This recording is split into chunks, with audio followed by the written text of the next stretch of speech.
Welcome to the Philologist Race on CSJ live from Varieties Studios, London. I'm John Cross and this is Sylvia Smith. The topic today is American versus British English. We have here with us two participants that will have to face questions about history and language. They will have to show all their knowledge to demonstrate they are the philologist number one just in 5 minutes. The first contestant is Jamie. He comes from Bristol, in the UK, and the other participant is Claudia. She comes from Baltimore, in the USA. They are going to fight for £20,000 and a trip to Sydney, Australia. Let's do it! We are going to start with the history section. So here goes our question to Jamie. Now you're playing for £100. Why is the English language spoken in the US? Well, I think the English language is spoken in the US because of the British colonization which began in the 17th century. The arrival of the first colonizers led to the spread of the English language around the whole territory. Perfect! You get £100. Well, Claudia, now it's your turn. For £100, when did take place the first Roman invasion of the British Isles and who did leader it? Well, the first Roman invasion took place in 55 before Christ under the war leader Julius Caesar, I think. It's correct. However, we have to add that the first significant conquest did not begin until AD 43 under Claudius. Until now, both contestants have answered the historical section in a right way. Now we are going to see other fields. So, well done in history, but let's see what happened in linguistics.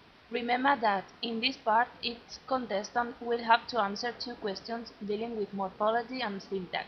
Don't forget the rebound.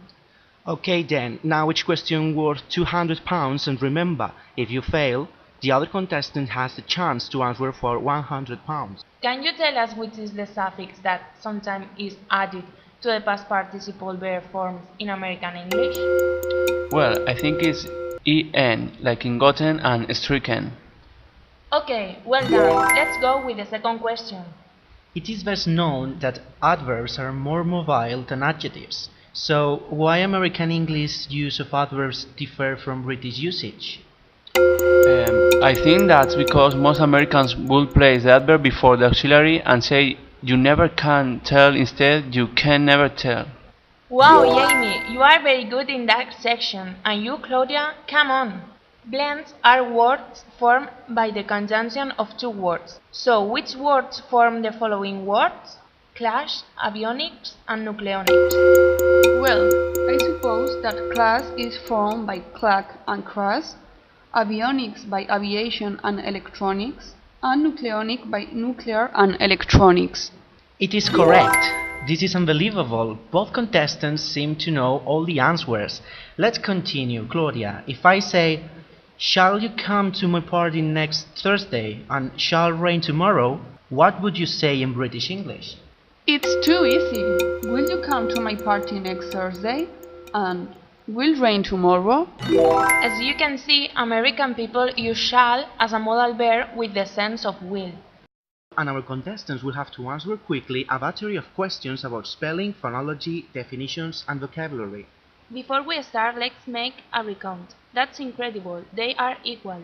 So, are you ready to fight for obtaining that trip to Sydney and the wonderful amount of money?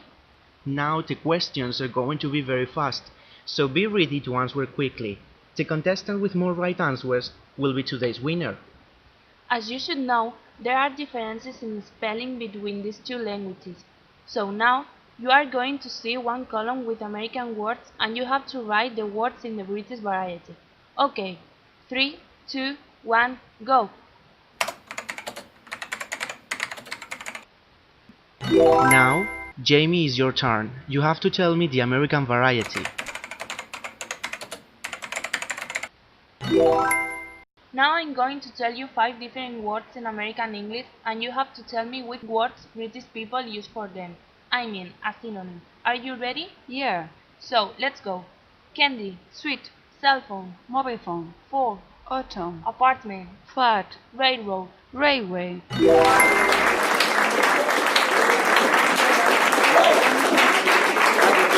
Remember, tell me the American variety. Hint, Tip, lift, elevator, aubergine, eggplant, prawn, shrimp, torch. flashlight.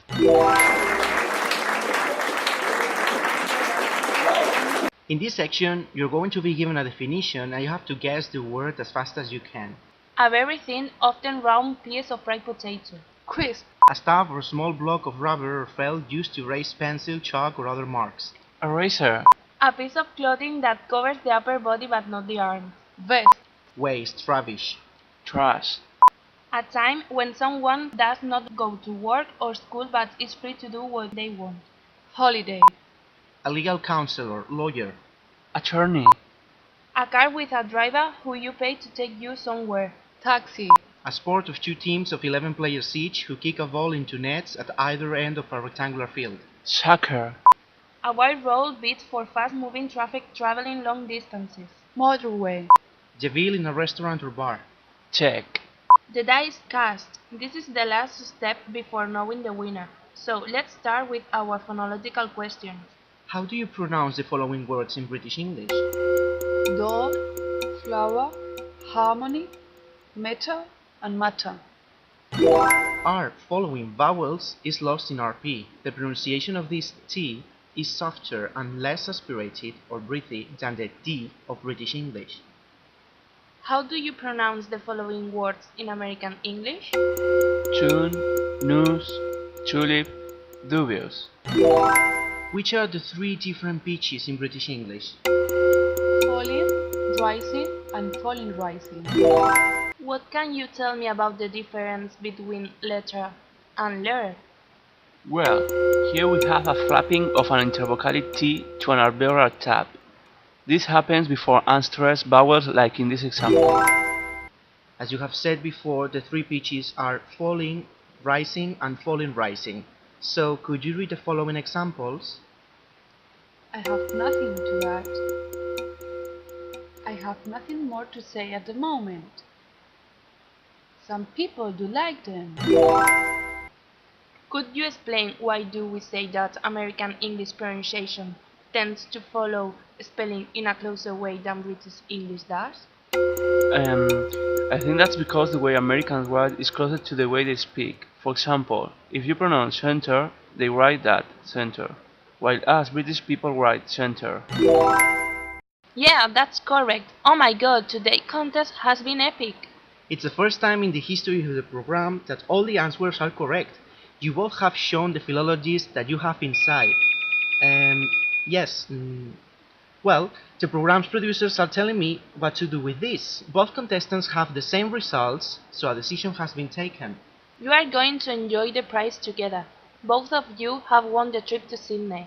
And with the £20,000, it's 10,000 for each one. We cannot give 20,000 to both of you. You have to realize that this is an extraordinary situation. It's alright! Yeah. So, thank you very much for being always there. See you on the next program. And remember, come and show the philologist that is in you. Thank you.